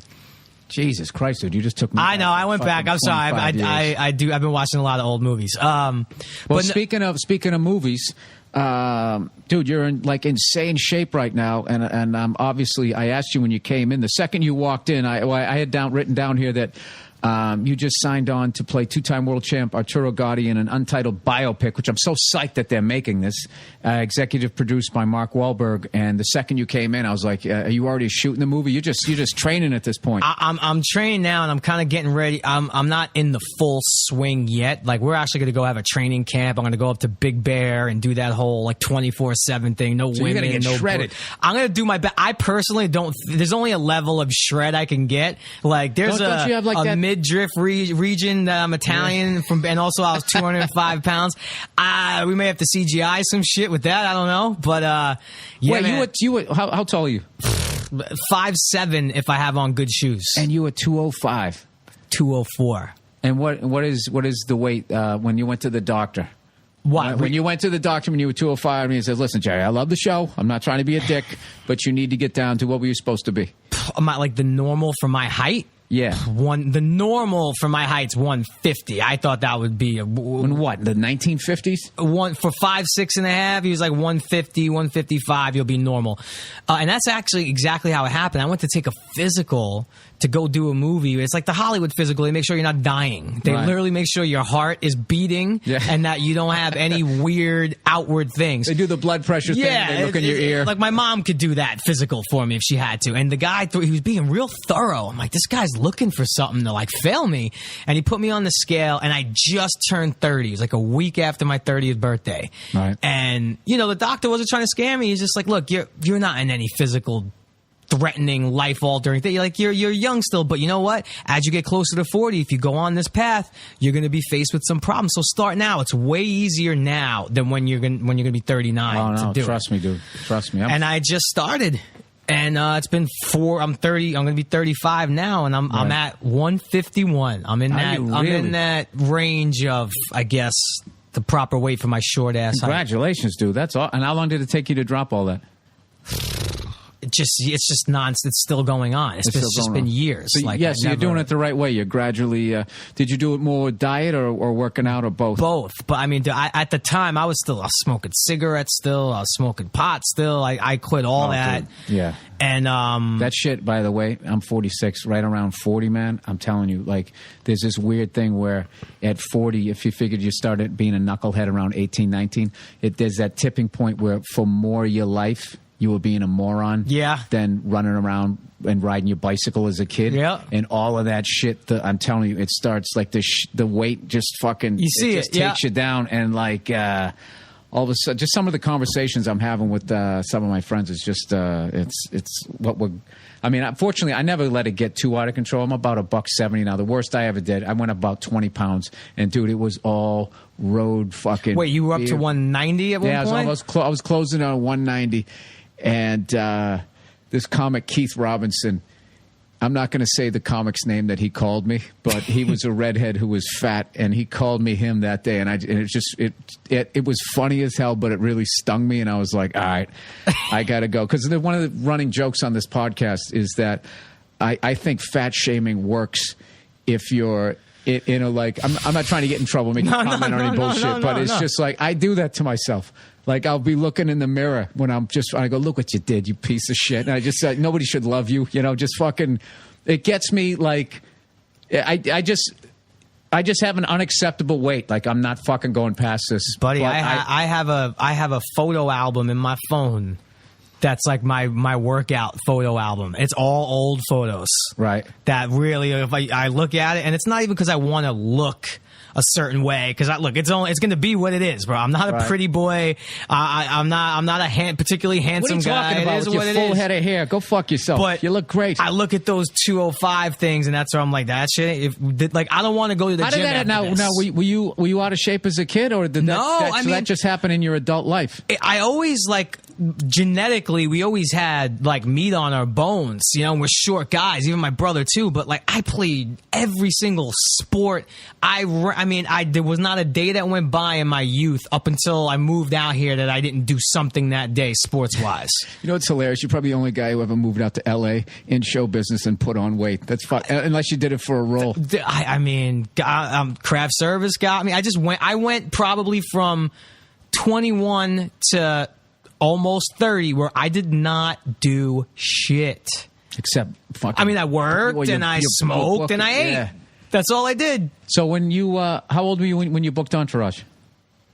23. Going on close to 24. And that ran for what, 7, 8 seasons? 8 seasons spanned across, HBO does it with the year and a half break, so spanned across a decade, basically, almost a decade. Oh, so 10 years of craft service. I mean, that's understandable. You kidding? And then you start making a little bit of money. You could actually afford to take a lady out for a meal.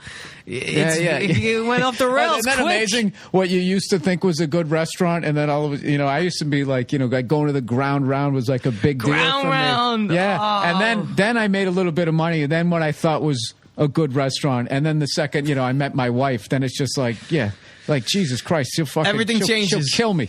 She goes on the internet and she knows where all the places are and all that. She's a foodie, huh? She likes to not. Yeah. It's fun though. It's good. It is. Yeah, until the bill comes, and it's just like Jesus. I break a window. It's not fucking worth. No, we went out the other night. Once a month. I go out and we'll go out and it'll be just like some it's fucking brutal. If you can tell me stuttering, we just went out to a steak place the other night. It was fucking delicious, but the bill was really annoying. It was really two people is like $280 something. It was brutal. Yeah. It was brutal, and did I bring it up to her? I think I brought it up to her, and she got mad and said it was tacky. I'd say when I was just in Ohio, we went to a really nice restaurant, and we went to the bar first, and we ordered a round of drinks for like 4 of us. And, I get the credit card out. I only had like $20 on me, my credit card. Right. So I go and I'm waiting. I'm like, this is going to be a credit card situation. It came up $16 for like 5 drinks. I'm like, oh my geez. That's what it should be. LA would have been a $60 drink order at the minimum. Yeah, and I'm not a cheap guy, but that was, I'm moving here. And there used to be dive bars out here, but all the fucking hipsters, they take over every one of them. And now the dive bars are more expensive than the upscale bars. It's brutal. So I want to make sure that I don't forget to promote everything. So this is actually just for me, because like I was saying earlier, just as far as how you're making money outside of this business, I just think that gives you such an unbelievable amount of power, where if you have this income coming in, if the acting work slows down just for a little bit, like when they come at you and, with the movie where you got to be in drag, you only have to do it if you want to. Yeah. Where like you see a lot of these guys now, because I guess it's more, before we talk about the Fat Sal's thing, like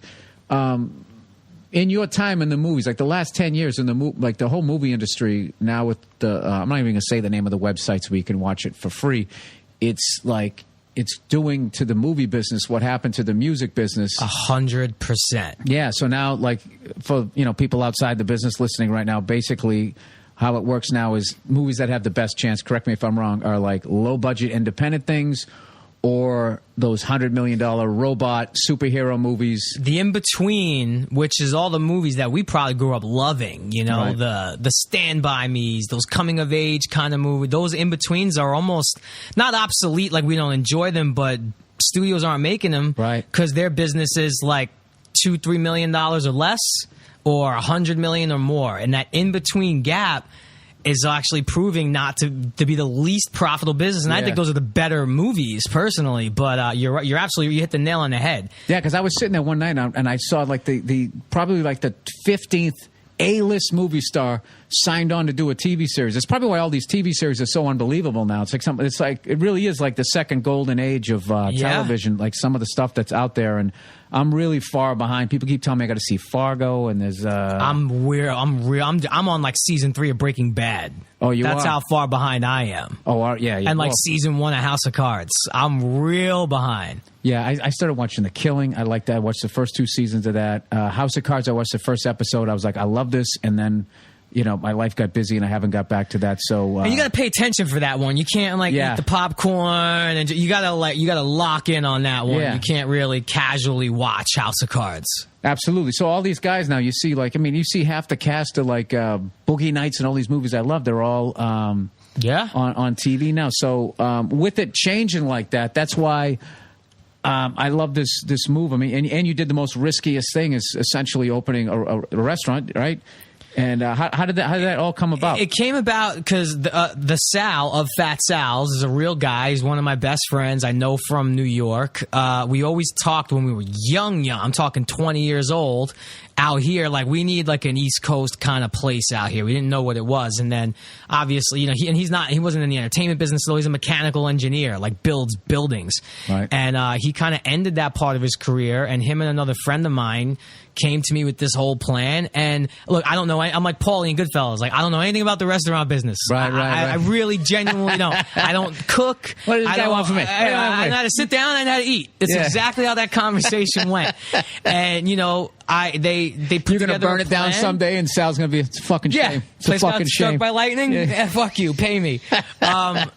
No, so I invested in the 2 of them. I said, guys, I don't know about food. I know most restaurants fail, but not that I feel like I owed, But like, if I can't empower one of my best friends, because I'm a lucky motherfucker right now, if I can't give him a shot, why not? I went into it saying I'm going to lose every dollar. So I wrote a check that I was comfortable losing every cent of. Right. And sure enough, the kid came through, and I don't run the business. Right. I'm not going there and making sandwiches. I'm in on everything. I know what's going on, but they run that show, and we just opened our 4th one in Austin, Texas. Dude, you got to update your bio. You're killing it so much. They told me you had 2 locations. Now you got 4. Well, you had to be comfortable if your buddy knew how to build and design a building that he could make a sandwich. I mean, that's got to be a joke. Yeah, but he also built out the places because of his background. And the other guy, Josh of Fat Sal's, he's the one I think came up with that we're making sandwiches over here. Right. You know, he's been in the food industry his whole life, so they were the team. And I said, I'm betting on you guys, because the first one was at UCLA, Westwood, the great first location. Spot. And I said, they have a great way of making everyone feel like it's your spot, like you're a VIP. I'm like, these kids are gonna come to hang out with you two. And sure enough, I hate to say I told you so, I was right about that. And then but they took it from there and have just... Did you guys, with that flood, did anything come down your way? Luckily not ours, but I mean, we certainly felt some of the effects of it, but it didn't hit our spot. But yeah, for people listening all over, there was a water main break. Crazy. Yeah, like one of those 10-foot pipes you could drive a truck through. Yeah. Broke. Yeah, it's no big deal. We just steal the water here. Little things. We have so much water in LA anyway. So tell me about this. I'm jumping all around. No, here. it's okay. I'm scatterbrained here, but so this Arturo Gatti movie now is going to be it's going to go all the way. Obviously, going to go the. I don't want to ruin the end of the movie, but I know how his life ends. Right, and that's which the thing. Which is really sort of like open ended as to whether. Was it officially ruled like a suicide? It was officially ruled a suicide. Arturo Gatti, after he retired, he went to Brazil, and with his wife at the time, they were going and the kid, and he was found dead, and the government there ruled it. It was ruled a suicide. His wife was actually in jail on trial for the murder, and she was not guilty, acquitted, and now she's back here.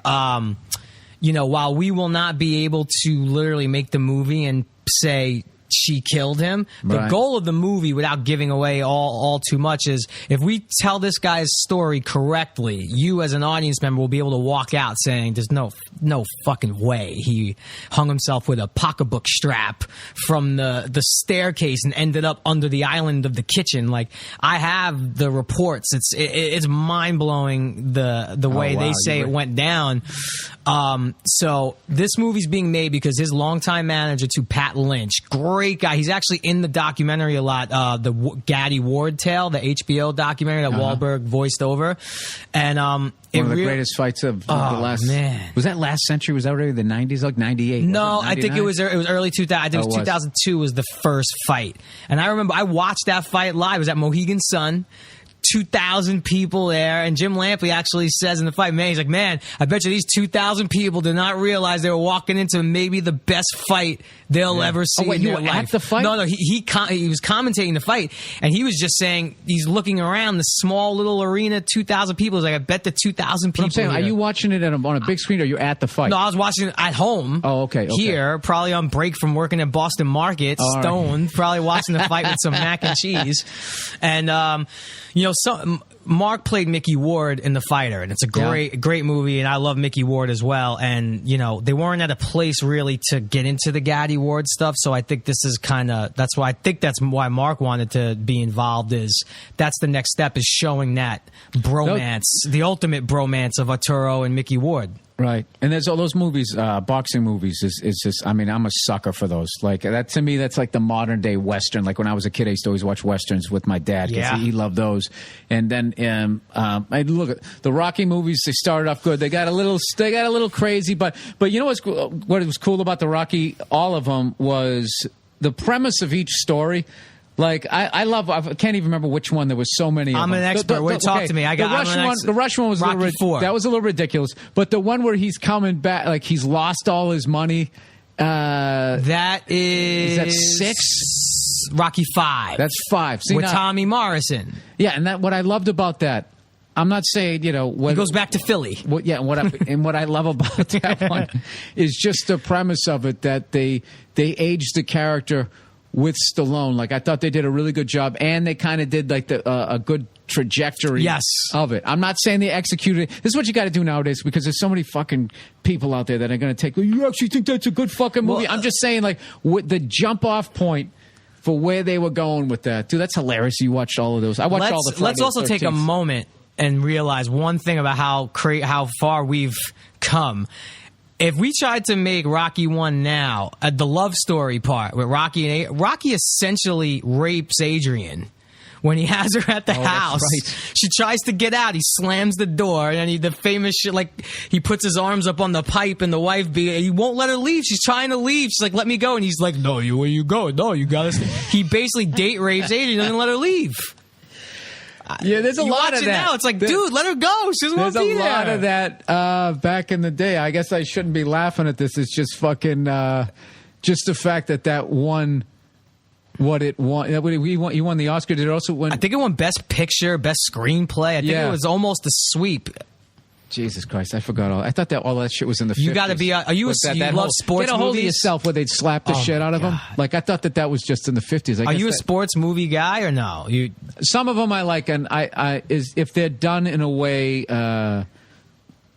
If they're not too cliched, it's very hard at this point. Now it's almost impossible. Like, I didn't. I'll have issues like, say, that movie Rudy. Loved the story, loved it, and all of that. But when you saw the actor they picked, and then in the end they showed the real guy, you saw the real guy, and even though he's small, you look at him like, dude, that guy's a fucking animal, man. I would not want that guy running at me. Like, I can see how that guy had a heart of a lion, but just, you know. Do you know how hard I would have fought if they were making that movie right now to play Rudy? I would have been me and Sean Astin head to head battle. I would have, oh my Lord, I would have steroids for that movie. Absolutely. Well, yeah, nowadays they're not that bad. You do one cycle. I go as Rudy every Halloween. That's my Halloween. I got to put on a Notre Dame jacket and I hold a Bible. No, you don't. Yes, I do. That's my go-to. That and Schneider from One Day at a Time. Dude, see, so you love acting the way I love stand-up. 100%. Like, I don't know about you, but acting was just my way into movies and TV. I could have easily been an editor, and I would have been almost equally as happy. Yeah, I wouldn't have had a lot of cool stories that I have now with acting, but it was something in TV or movies, whatever it was. And acting was what I landed on. Well, speaking of that type of stuff, meeting all these people, all those years and all those seasons on Entourage, who was your favorite guest star? Because you guys had some monsters on that show. God, and I know people always try to take a high road. They don't want to single out one person. I'm not doing that. Give me a handful, whatever. Give me. I mean, I love James Cameron only because I think he like legitimized the fake world that we created. Right. Like James Cameron on the show was directing Aquaman, and so he when he came on, he legitimized our fake world, our fake universe. But I mean, I loved like Bob Saget. We had the whole cast of Full House at one point. Dice, we had Dice on there. Dice was great. Dice was phenomenal, and I never. If you had told me when I was a little kid sneaking the Dice tapes with my brother, listening to him, that I'd be acting with Andrew Dice Clay, I would have punched you in the nuts. No, people don't understand like the impact that guy had. How big he was. I saw Dice Clay at the Worcester Centrum. This is like where like the Celtics could have done a home game if they wanted to. I was like second to last row in the upper deck, and he came out and destroyed. And in the end, he did his impressions, and then I swear to God, he played a drum solo. I'm not even lying. Like this, it was like he could do no wrong. And it's so hard now with all the internet and all the fucking podcasts and all this shit for somebody to have an impact and get that big. And that's one of the... His son is one of the best drummers I've ever seen. His son, Max. You talk about... he told me he was unreal. His son is unreal on the drums. Like, will awesome. Knock your head off with the drums.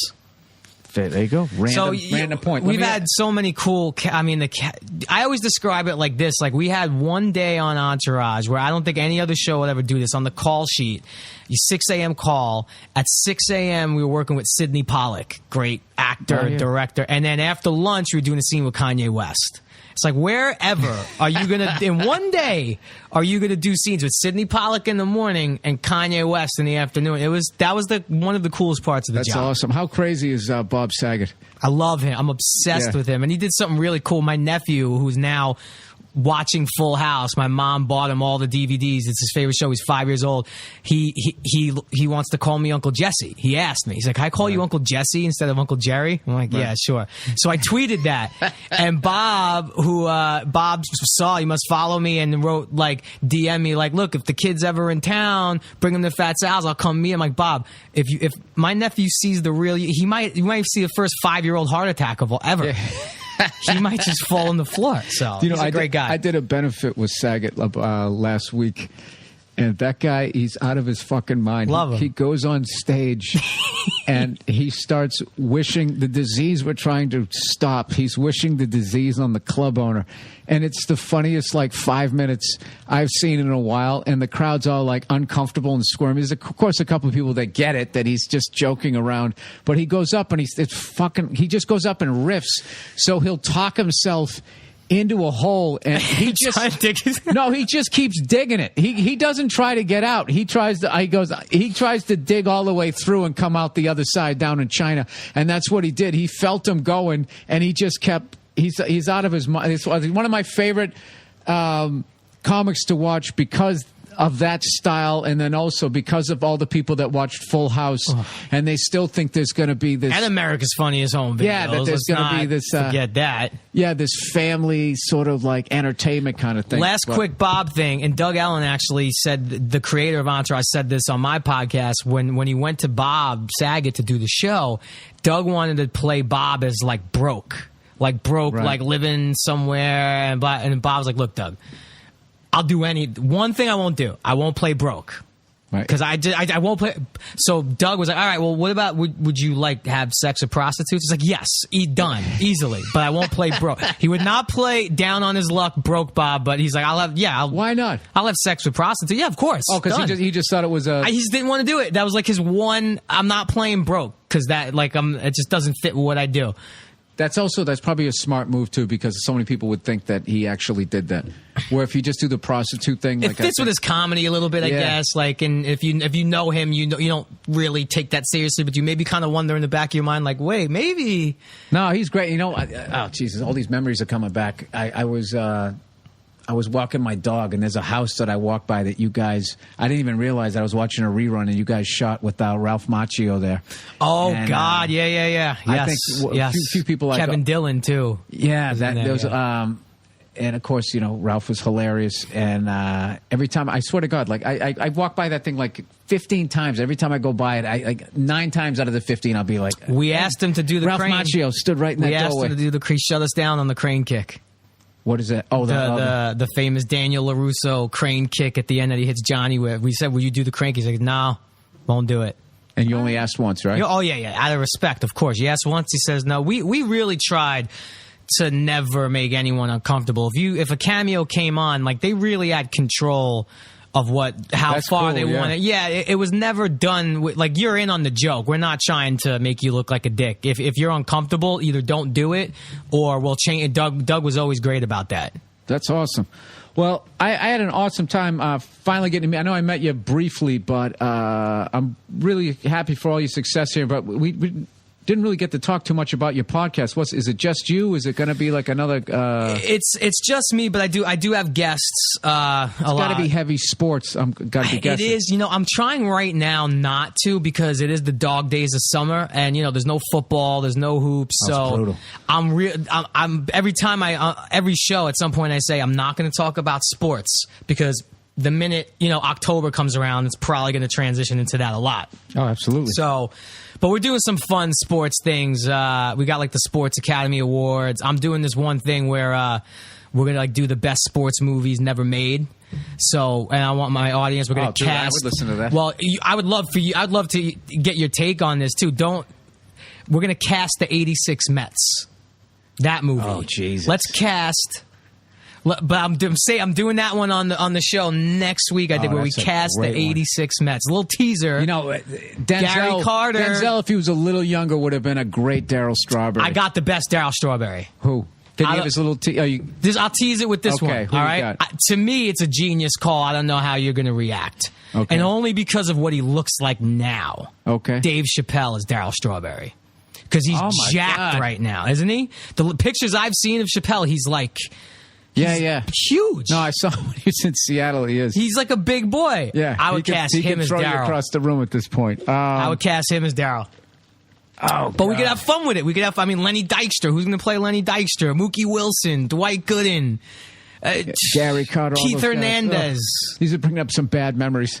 I wish we didn't play them in '86 because I really would have enjoyed that team more because I saw so many things on there. Just the unbelievable, just the level of talent that was on that team was insane. And obviously what happened when we ran into them, we had those fuckers beat. That book too. If you ever want to read it, dude. I watched that so little. I don't even remember the names. Like I can't even remember who was the guy who ran across the home plate and he put his hands on his helmet. Like, oh my god, I think that was Lee Mazzilli. Why did I think it was Knight? I'm thinking it was. Maybe it was Knight. My initial mind is telling me Mazzilli, but that's not a fact. Behind the bag, they fucking showed that forever. It made me. I still love Vin Scully, but every once in a while, when I'm watching a Dodgers game, listening to him, his voice will get up into that register, and that's all I'm hearing. Could you imagine? And the Mets if win that it. happened now with social media? What the hell? That would set social media on. It would break Twitter. If that happened right now, Twitter would have to shut down their whatever. I don't know anything about technology, but whatever they use, that shit would break if Bill Buckner happened right now. Oh, and he Bill Buckner actually back then before social media, he had to leave. Yeah. Boston, and he was upset, and he talked about it too. And I was kind of like, I felt bad for him on one level, but on another level, it's like, dude, what do you? We haven't won it in this long. What'd you think was going to happen? It hit a pebble or something. I don't know. It's like, but when it's a little slow roller, what do you think? But did he expect compassion? I don't know. Did he really expect compassion? Well, I know you should get compassion for is fucking Bob Stanley. That's who should give him. You should send him a fucking card every week that he took that off of him or whoever it was. I never watched the game again. Don't go there, Bill. There's no reason to go there. One time I watched some highlights and we had that Calvin Schiraldi in there and it was just single. Don't go. Dude, it was the sickest thing. You're gonna start getting cold sweats. Yeah, no, but it's fine because we've won all these championships. But there's just something about that one. That one hurt. That was because I was 18 when that happened. That's when your pride. When Bill Buckner happened, I was 10. So I didn't even know that we hadn't won it that long, and I knew the Yankees had won some championships, but I was too young to get it. But by '86, I got it, and you'd think the Celtics won it that year. Patriots went to the Super Bowl. We got the shit kicked out of us. Right, but it was looking good for Boston sports. That was foreshadowing this past 10 years. We kind of got it all at once. But anyways, hey, I'm really happy for you, man. All this success and the highest compliment, man. Back in the day, it was really hard to go from a television show where you was so known as a character, especially if it had like a nickname or something like that, to be going on to doing the stuff that you're doing. You're playing this Arturo Gatti. I think it's going to lead to great things. You got all these sandwiches places. You're killing it. And you got a podcast, and I'm helping you promote it on my own podcast. You want to talk about bad for fucking business? Bill, that right there. I cannot thank you enough though for having me. I've been a fan for quite a while. I actually when I met you that night at the Knicks screening, we saw a screening for the Knicks film. Michael Rappaport's film he directed, and which is great, by the way. Yeah, it's awesome. What's it called again? When the Garden Was Eden. Yeah, which is based on a book, right? It's based on a book when the Knicks were actually good, which I don't know. Right. See, it's similar to you. I'm like that with the Knicks. Even I just have no idea. They're just losers to me. But weren't you old enough for Pat Riley? Those the early 90s. Losing game 6 and 7 to the Rockets. John Starks going 2 for 17. The joke was John Starks tried to shoot himself after the game, but he missed. Oh, it was that was my Patrick Ewing missing the finger. Or Reggie Miller scoring 8 points in 20 seconds. And then did the choke thing. I feel your pain. Oh, sorry.